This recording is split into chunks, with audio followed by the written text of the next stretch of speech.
bonjour à toutes et à tous. Je sais que c'est pas facile un dimanche après-midi de venir nous rencontrer, mais c'est avec plaisir que j'ai répondu oui à Madame Didier. Et d'ailleurs, je voudrais en profiter ici pour la saluer et pour la remercier d'avoir eu cette belle idée de centenaire du monument aux morts de la commune. C'est quand même important. Alors on va faire ensemble un petit voyage dans un siècle. On va repartir d'un bon siècle en arrière, même plus. 1914 à l'Éponge. À l'époque, l'Éponge est un gros bourg. Il y a à peu près 1500 habitants. Donc vous voyez, c'est un bourg conséquent avec des industries, avec des écoles qui ont la particularité d'avoir une école libre et une école laïque. Et voilà, c'est le mois d'août, il fait bon, c'est samedi, et puis d'un coup, dans l'après-midi, à 15 h, le tocsin.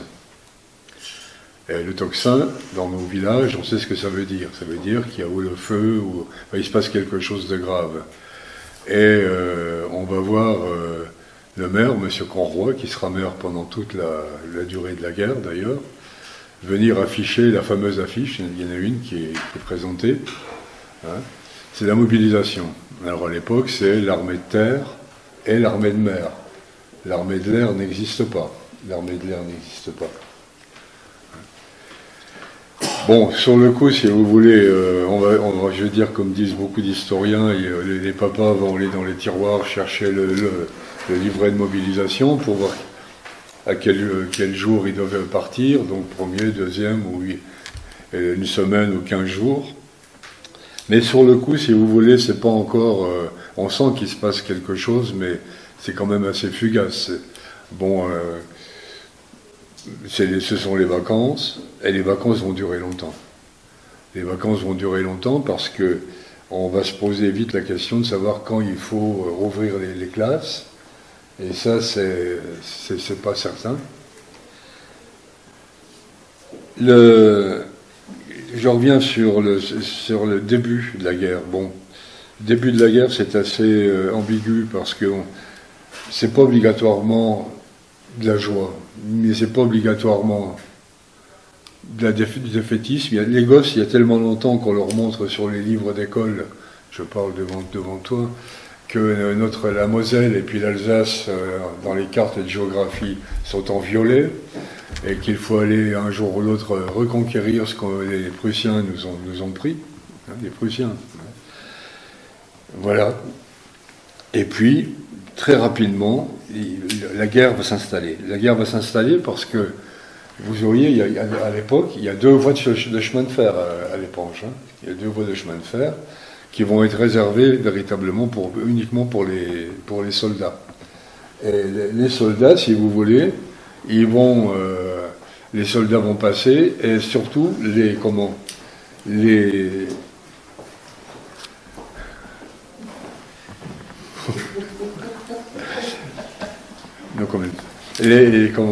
gosses vont se précipiter pour aller voir. Il ne faut pas oublier en plus que la guerre, c'est une affaire d'hommes.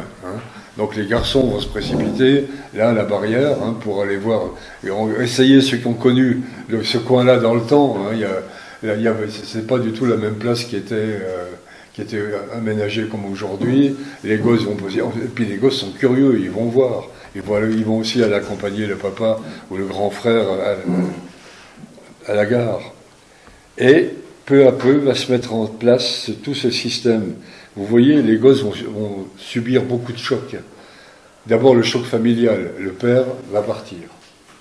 Vous imaginez, dans le contexte de cette époque, où c'est une famille qui repose véritablement sur le père, et là les pères s'en vont. C'est le premier choc. Le deuxième choc, c'est que, on va voir à la place arriver plein de soldats. Pantalon rouge, veste bleue, ça pète, c'est beau, c'est beau. On va les voir redescendre plus tard, ils vont les voir redescendre plus tard. Donc, si vous voulez, il y a toute une atmosphère comme ça. Quand on parle sur les wagons, on dit à Berlin, etc. Et puis, véritablement dans la conscience des gens, la guerre va être très rapide. On sera revenu pour Noël, ça c'est sûr, on sera revenu pour Noël. Ayons ça en tête, parce que ça aurait de grosses conséquences.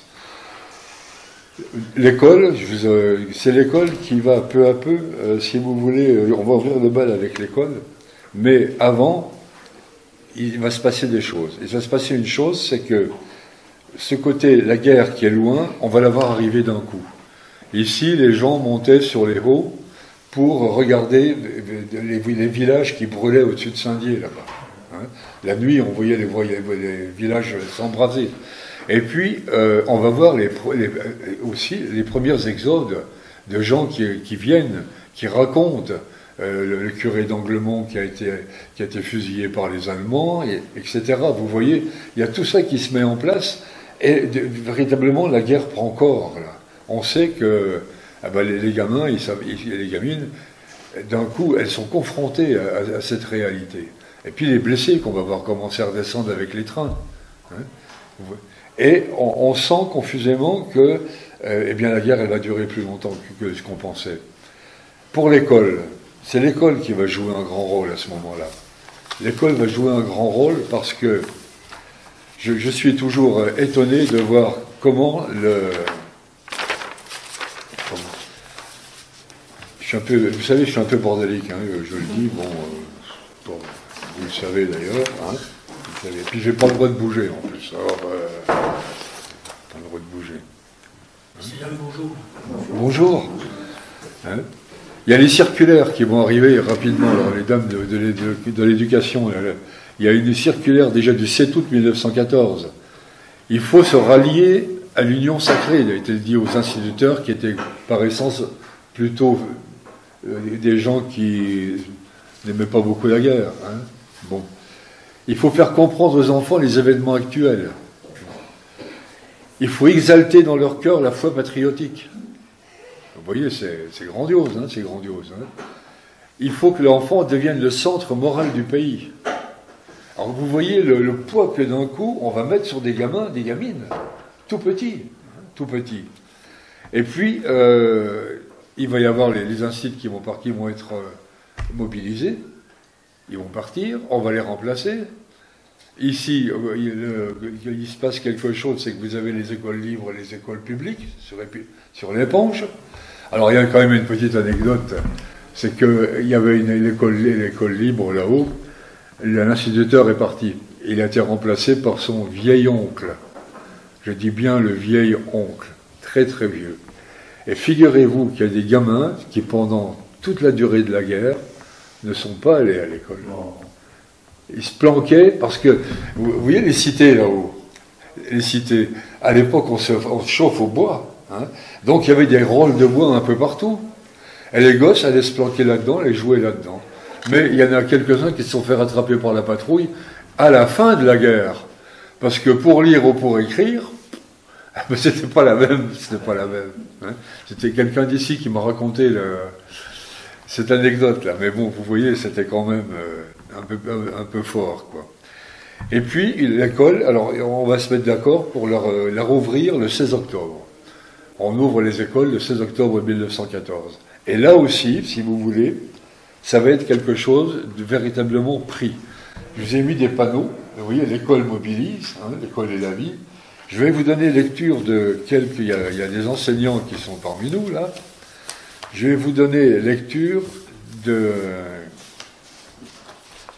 rédaction de gamines qui sont au cours supérieur, donc elles ont 13 ans à l'époque.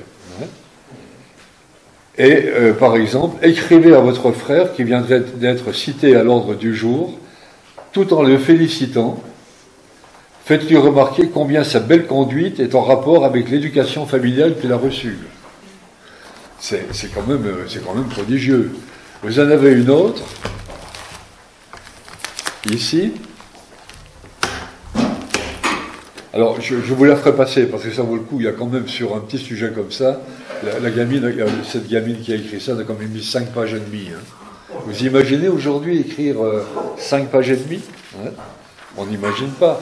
Celle-là, c'est Un régiment revenant du front, arrive dans votre village. Vos parents ont à loger 2 soldats. Racontez le fait, dit quel accueil fut réservé aux 2 troupiers et ce qu'ils ont raconté. Nota, on peut supposer qu'ils se portent sur le front. Bon. Alors, regardez, je vais vous les passer. Hein. Il y a 5 pages comme ça. Hein. 5 pages comme ça. Quand vous lisez ça, vous êtes quand même... Alors, j'ai eu la chance de pouvoir récupérer une trentaine de cahiers d'école de l'époque. C'est quand même assez... je bouge, monsieur. Faites passer. Hein. Et quand je dis ça, si vous voulez, c'est véritablement tout qui va, même regardez, les bons points, le livre Le Bon Point, hein, et vous verrez derrière, il y a un bon point de l'époque, les bons points patriotiques. Les bons points patriotiques. Hein. D'ailleurs, tiens, je vois que c'était un gremillet, ça. Il y avait déjà des gremillets dans le coin, je pense. Comment? C'est normal qu'ils aient des bons points. Ah, c'est normal qu'ils aient des bons points. Ils travaillaient bien à l'école. Oui, oui. Mais vous voyez aussi autre chose, les protège-cahiers. Les protège-cahiers sont aussi des protège-cahiers qui sont des protège-cahiers véritablement dirigés par la guerre. Vous voyez, celui-là, c'est un drapeau qui a été pris par le 49e régiment d'infanterie. Parle-moi d'ici d'ailleurs.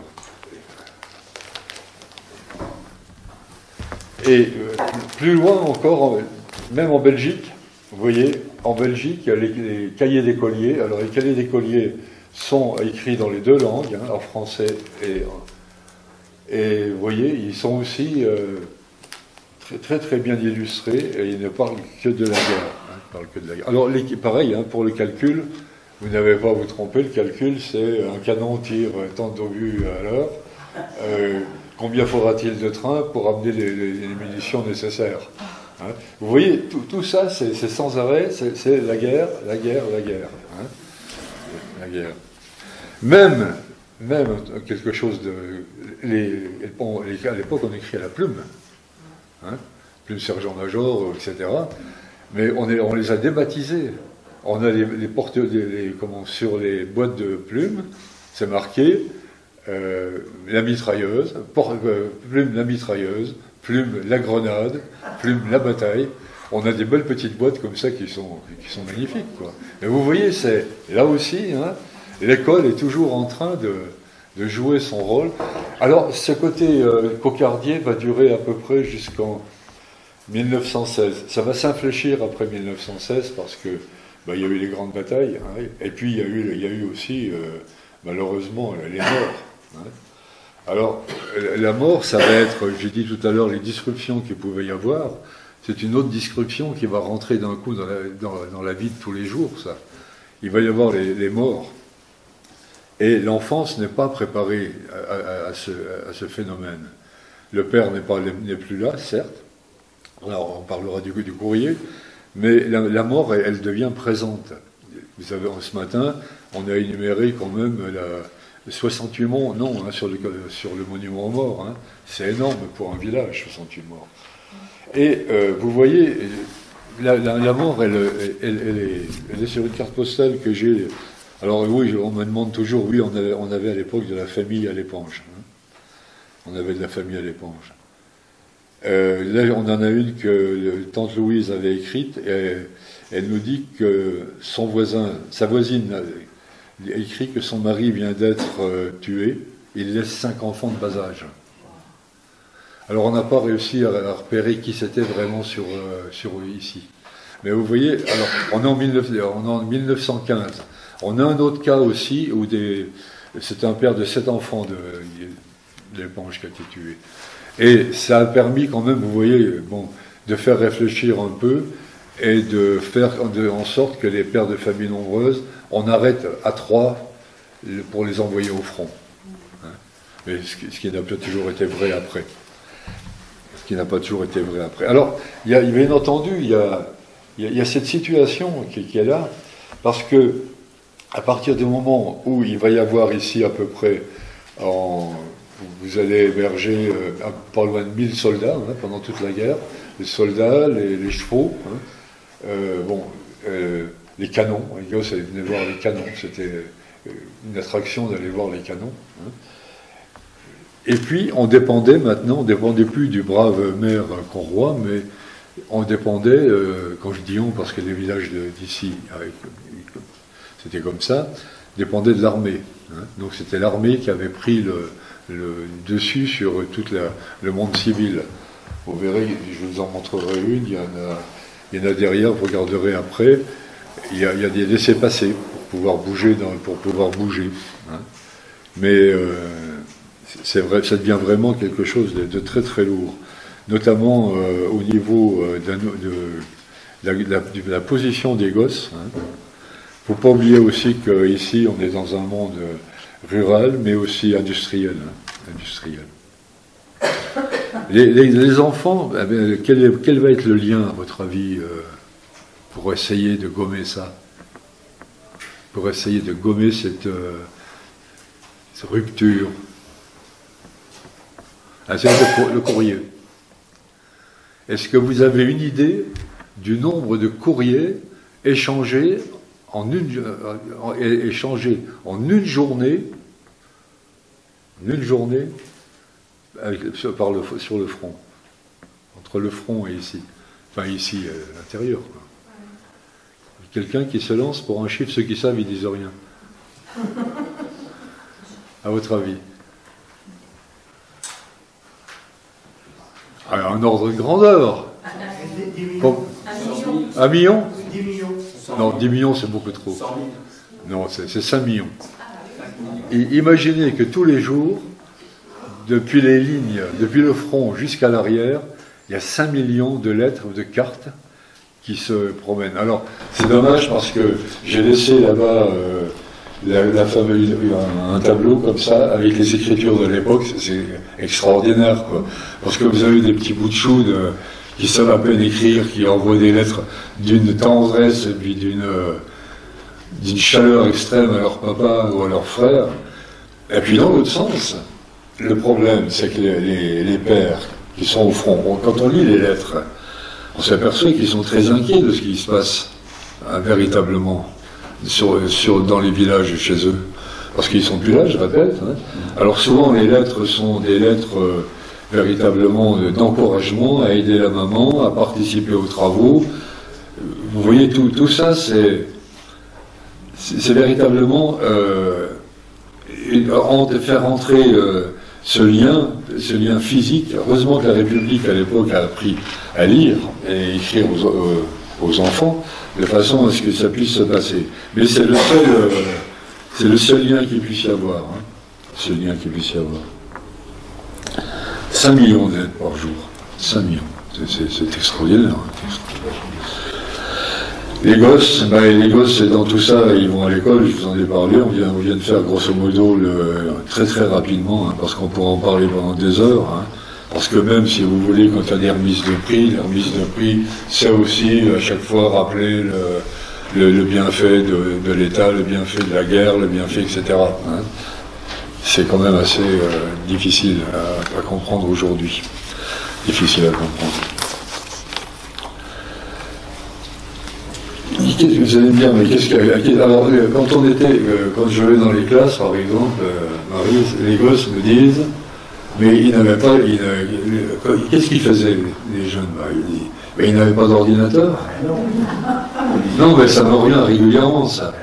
Ils n'avaient pas d'ordinateur. Alors je leur dis, attendez, ils n'avaient pas d'ordinateur. Et la télé? Non. Donc, si vous voulez, la seule chose qu'ils pouvaient avoir, c'est quelques journaux, et encore des journaux censurés, ou alors, véritablement, il y avait des bandes dessinées, déjà d'époque, qui existaient, mais qui, elles, montraient, gommaient, si vous voulez, un peu la réalité de la guerre. La réalité de la guerre. C'était vraiment toujours patriotique, ou alors, si c'était pas patriotique, c'était pour inspirer la haine de l'ennemi. Alors, peut-être que vous avez entendu parler des enfants à qui on coupait les mains. Non? Ça vous dit rien? Alors, on envoyait avec des très beaux dessins qui étaient faits là-dessus. On voyait l'enfant avec les bras coupés, bien entendu, bien ensanglantés. Hein, et puis on voyait aussi les jeunes qui avaient été fusillés.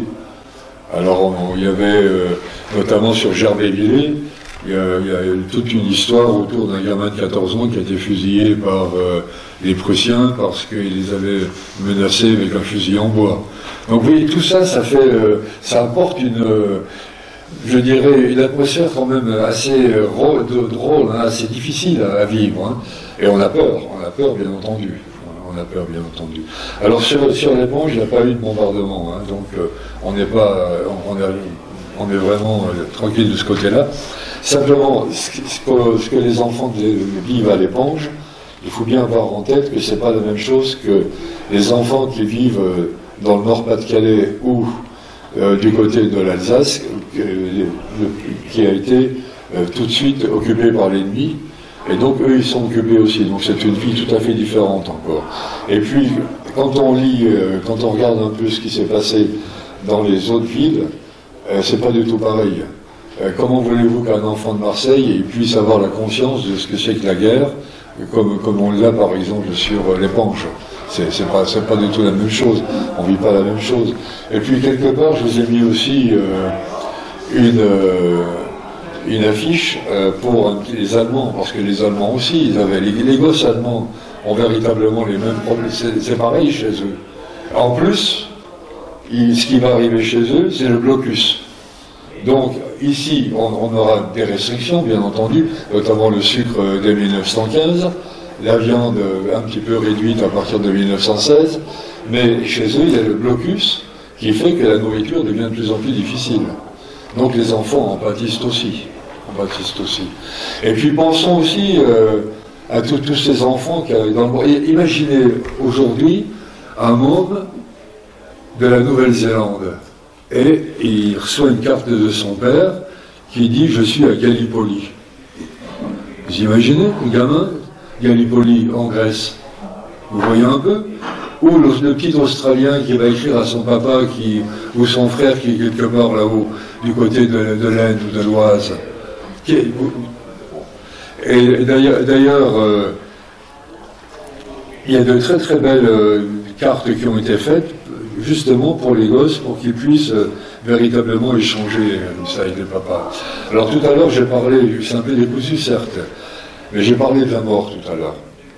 On a expliqué, quand on voyait venir monsieur le maire qui venait, monsieur Conroy, c'était pas bon signe, on se demandait où il allait s'arrêter. Hein, il allait s'arrêter. Mais il y a aussi deux choses, et puis mon collègue en reparlera après, c'est les prisonniers. Alors les prisonniers, ça donne aussi une autre différence entre les enfants. Mine de rien, mais son père est prisonnier, on ne sait pas très bien. Et puis il y a les disparus. Parce qu'il arrive un jour où les cartes ou les lettres qui sont envoyées, il n'y a plus de retour. Il y a plusieurs centaines de milliers de disparus pendant la dernière guerre. Où ils sont, je ne sais pas. Encore aujourd'hui, il arrive, si vous lisez la presse, qu'on en retrouve. On retrouve des corps qui ont plus de 110 ans maintenant dans la terre, etc. On a retrouvé il n'y a pas très longtemps la tête au col des journaux. On a retrouvé. Pourtant, l'école des journaux, c'est des combats de 1914, vous voyez. Donc, il y a ce côté disparu avec toujours l'espoir ou l'espérance que le disparu va revenir. Hein. Et ça, c'est terrible, ça. C'est terrible, parce que ça va durer non seulement toute la guerre, mais ça va durer encore après la guerre. Parce que si vous voyez les dossiers qu'il faut faire à l'époque pour pouvoir essayer de comprendre ce qu'est devenu le père ou le grand frère, c'est quelque chose de terrible, c'est l'administration, hein, c'est l'administration militaire, et en plus, on n'a qu'une envie après la guerre, c'est fini, hein, on laisse tomber, hein, on laisse tomber. Hein. En plus, derrière, il y a des vraies choses, des fois, au point de vue pour pouvoir toucher des probants de l'État si véritablement le père est mort. Et puis l'enfant, il va être aussi pris d'une autre façon, c'est qu'on va s'en servir pour la publicité. Et sur les...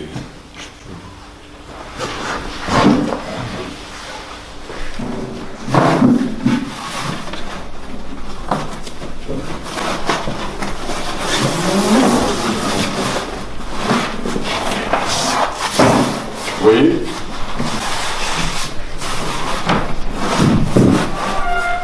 Vous voyez, aux enfants de France, tout ça c'est pour mobiliser les gosses pour la propagande, pour avoir des emprunts.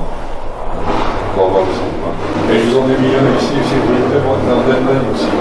Des bandes dessinées, et puis des dessins de Poulpeau aussi, il y en a un là, qui vont chercher, pour aller chercher l'argent. Donc même le gosse, le gosse est aussi mobilisé pour ça. Alors ça fait, ils ont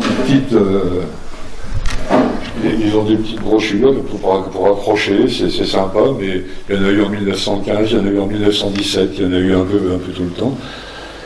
On sait que les enfants de l'époque ont participé parce que on a retrouvé dans des journaux le résultat de quêtes qui ont été faites. Donc c'était extrêmement positif. C'était positif. Mais les enfants, il faut penser aussi une chose. On a parlé des parents, on a parlé de l'école, on a parlé un peu de la mairie qui est, elle, remplacée par l'armée. Mais à l'époque, il y a les prêtres. Hein. Il y a l'Église. Et l'Église, elle est omniprésente aussi. Hein, elle est omniprésente aussi. Et on sait que à la déclaration de guerre, les prêtres ont été très perturbés. D'abord, il y en avait qui ont été mobilisés. Hein. Et puis, mais eux aussi, ils ont pris cette tendance, c'est même plus cette tendance, ils ont pris aussi l'axe de défendre la guerre. Alors, j'ai relevé des petites choses. Hein. Il y a les prières au petit Jésus, hein, qui sont pour que le bon Dieu délivre du mal. Le mal, c'est le bauche. Le bauche, au final. Hein, les enfants qui sentent leur père, il y a aussi des cartes postales où les enfants qui sentent leur père en danger, au feu, prient Dieu pour qu'il revienne. Mais alors il y en a quand même quelques-unes qui valent leur pesant de cacahuètes. Hein. Notre Joffre qui est au feu. Que votre nom soit glorifié, que votre victoire vienne. Ne nous laissez pas succomber à la teutomation, mais délivrez-nous du boche, ainsi soit-il. C'est quand même assez... c'est costaud, hein, costaud, hein. Et puis, il y a aussi l'exhortation, mère de famille, exaltez l'âme de vos enfants jusqu'au sacrifice, confions nos chers enfants les intérêts de la patrie. Quand je vous dis que véritablement le gosse, il est pris dans toutes les... C'est quand même assez dur à comprendre maintenant, enfin, c'est sûr. Mais il y a des enfants, je vous montrerai tout à l'heure, des expressions diverses. Il y en a qui font des petits... il y en a une, j'ai rencontré les descendants à Pontarlier. Elle faisait tous les jours, elle a fait un papier et elle l'éditait à la fin de semaine. C'était pour... alors elle le vendait, c'était au profit des aveugles de guerre. C'est un très très beau petit livre. Malheureusement, celle qu'il a fait, elle a fini dans les camps de concentration en 1942. C'est dommage. C'était les Louanes, c'était l'étoile d'Eliane Stern. Je Je dis son nom parce que ça m'avait toujours frappé, cette histoire-là. Et puis il y a aussi quelqu'un qui allait devenir plus tard archevêque, c'est Congar, qui lui aussi a fait des dessins tout le temps de la guerre. Et ben, on en retrouve aussi ici, hein, on a des cahiers où on voit les enfants écrire, dessiner, etc.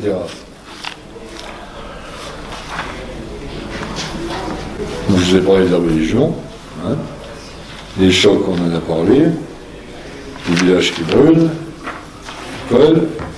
Oui, j'ai quand même des trucs. Hein. On va parler un petit peu bien entendu, on a parlé de la mort, donc il y avait les orphelins. Les orphelins. Alors les œuvres des pupilles de l'école publique des Vosges ont été créées en 1917. Il y a eu les journées officielles des orphelins en 1916, en 1915, l'association des orphelins de guerre, le 2 août, les familles adoptives, l'école qui travaille dessus, les ventes d'insignes, je vous en ai parlé, mais toujours extrêmement bureaucratique, hein, efficace mais bureaucratique. Les journées du poilu, ce sont des enfants qui les font. Hein. Mais arrêtons-nous aussi un tout petit peu sur les adolescents. Parce que, vous voyez, je vous ai dit en début, on croyait que la guerre allait durer quelques mois, hein, c'est tout. Et puis la guerre s'éternise, etc. Et pensez au gamin qui a 15 ans en 1914. Et celui qui a 16 ans en 1914, ou même celui qui a 14 ans en 1914. Est-ce qu'il pouvait penser que celui qui a 14 ans en 1914, est-ce qu'il pouvait penser qu'il allait être mobilisé en 1918, à 18 ans, hein? Ça, c'est difficile, ça. Hein. Imaginons-nous, nous, à 14 ans, hein, se dire on va porter un fusil 4 ans après. Hein. Ça a été des moments pas faciles, parce qu'à ce moment-là, à travers les récits, édulcorés souvent, des pères qui reviennent en permission, alors je rappelle que les pères sont revenus en permission les premiers seulement en mars 1915, donc vous voyez, c'était parti en août, alors, les premières permissions sont en mars 1915, une permission ne dure qu'une semaine, trajet compris. Alors s'il est sur le front, là-haut dans l'Aisne, et puis qu'il faut revenir à l'éponge, il y a déjà de chaque côté, ça fait au moins une journée de bouffée par rapport à la permission. Et puis, est-ce que véritablement, ce qui se passe dans l'enfer des tranchées, parce que c'est un enfer, c'est rappelé, c'est raconté, on n'est pas sûr. Parce que même pour le père, si vous voulez, ça va être quelques jours où véritablement on va en profiter pour reprendre un peu le pouls de la famille, pour régler des affaires, etc. Il y a aussi, pour chez nous ici, on a eu aussi quelques permissions agricoles. Comme on avait la chance d'avoir déjà à l'époque des cultivateurs, on a eu des permissions agricoles. Donc ça fait de temps en temps une coupure dans l'histoire du front. Mais je vous dis, penchons-nous quand même sur le cas des ados. Hein. Il y avait ici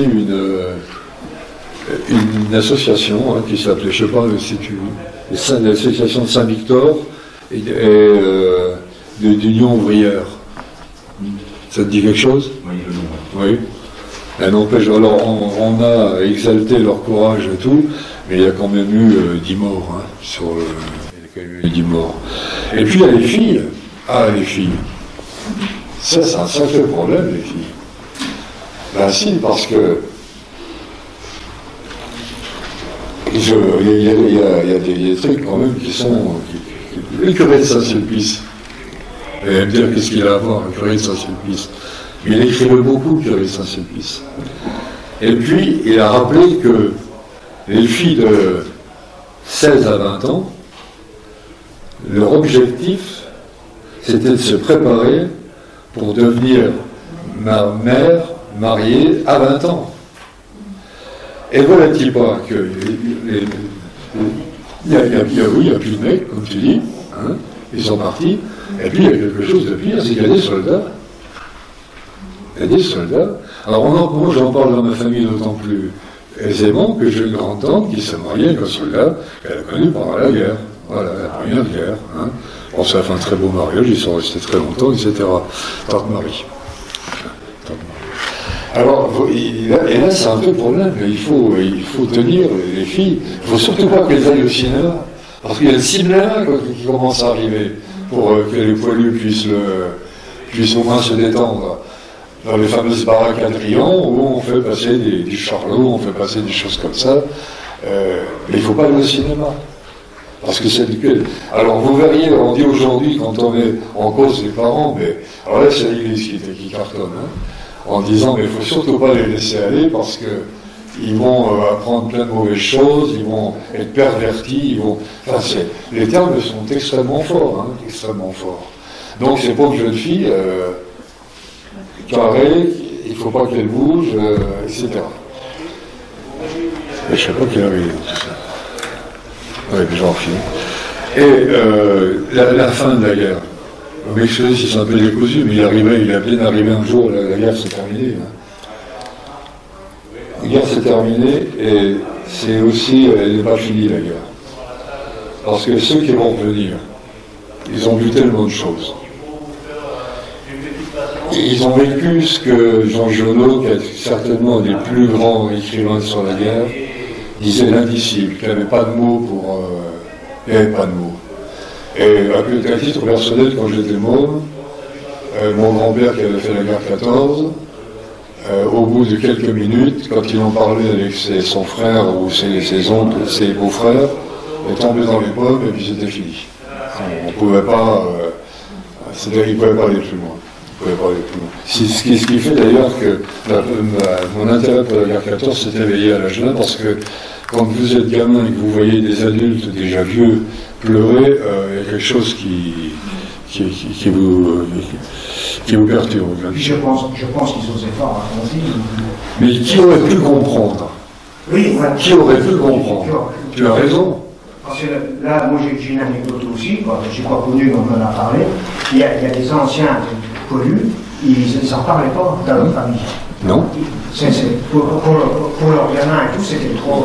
C'était affreux, c'était impensable.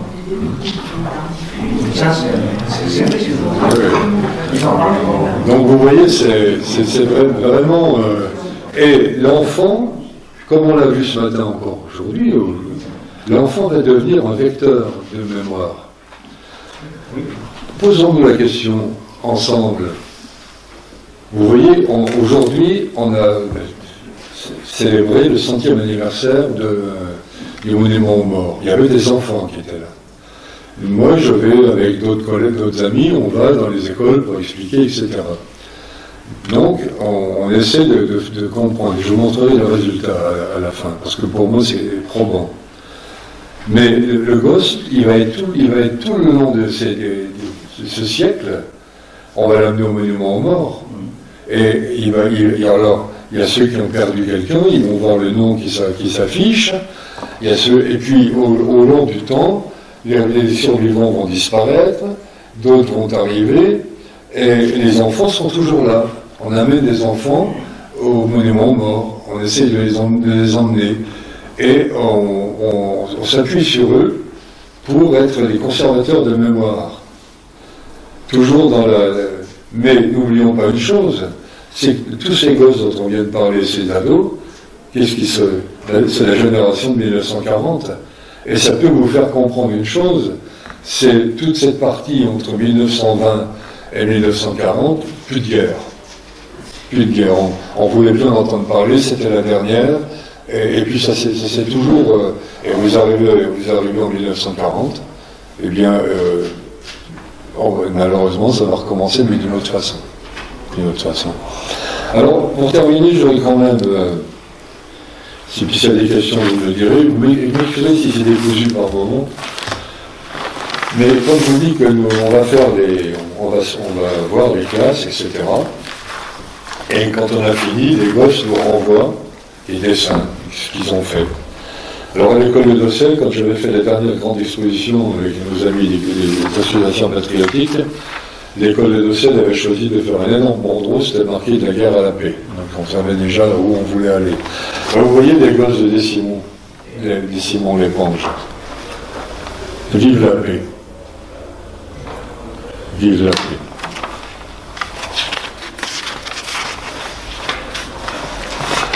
Un soldat allemand et un soldat français qui se donnent la main.